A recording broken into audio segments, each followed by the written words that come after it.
প্রকাশ্যে বন্দুক হাতে তাণ্ডব দুষ্কৃতীদের পুলিশের সঙ্গে সংঘর্ষে রণক্ষেত্র হয়ে উঠল বীরভূমের সিউড়ি।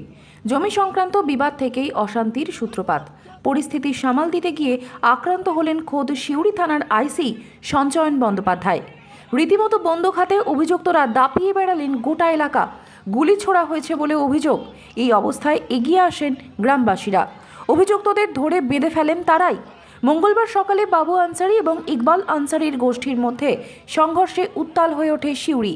বাবুর এক অনুগামী আগ্নেয়াস্ত্র নিয়ে দাপিয়ে বেড়াতে থাকে, কিন্তু তাকে ধরে বেঁধে ফেলেন গ্রামবাসীরা। পুলিশে খবর দেওয়া হলে অকুস্থলে পৌঁছন সিউড়ি থানার আইসি সঞ্চয়ন বন্দ্যোপাধ্যায়। পুলিশ এসে অভিযুক্তকে গ্রেফতার করতে গেলে একদল দুষ্কৃতী এসে তাকে পুলিশের হাত থেকে ছিনিয়ে নিয়ে যায়। ওই দুর্বৃত্তদের হাত থেকে অস্ত্রধারীকে নিয়ে যাওয়ার চেষ্টা করলে আইসি সঞ্চয়ন বন্দ্যোপাধ্যায়কে ঘিরে ফেলে আর এক দল দুষ্কৃতী। তাকে কলার ধরে টানাটানি করা শুরু হয়। পরিস্থিতি সামাল দিতে গিয়ে লাঠিচার্জ করে পুলিশ। শুরু হয় ধরপাকড়। এখনও পর্যন্ত এই ঘটনায় 6 জনকে আটক করে থানায় নিয়ে যাওয়া হয়েছে। উদ্ধার করা হয়েছে 3টি আগ্নেয়াস্ত্র। গ্রামবাসীদের অভিযোগ, বাবু আনসারি ও ইকবাল আনসারি দুজনেই তৃণমূল কর্মী। এলাকা দখলকে কেন্দ্র করে দুপক্ষের সংঘর্ষ এখানে আকছাড়। তবে এত বিপুল পরিমাণে আগ্নেয়াস্ত্র কিভাবে এই দুষ্কৃতীদের হাতে আসছে তা নিয়ে প্রশ্ন উঠেছে।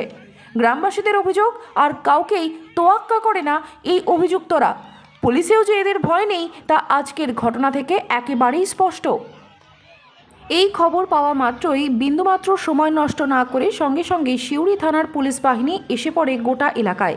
তারা বাবুসহ 2 দুষ্কৃতীকে গ্রেফতার করতে গেলে বাধা দেন স্থানীয়রা। এর ফলে দুপক্ষের সংঘর্ষ আরও ভয়ঙ্কর আকার ধারণ করে। বাবু আনসারিকে ছিনিয়ে নেওয়ার চেষ্টা করেন গ্রামবাসীরা। তখনই এক যুবক সিউড়ি থানার আইসির কলার ধরে টানতে থাকেন। বাকিরা বাবু আনসারির হাত পা ধরে টানাটানি করতে শুরু করে। কার্যত ওসি সহ বাবু আনসারিকে টেনে নিয়ে যান গ্রামবাসীরা। এরপর ওসিকে মুক্ত করতে ময়দানে নামে পুলিশ এবং র্যাফ। ব্যাপক লাঠিচার্জ শুরু হয় গোটা এলাকায়।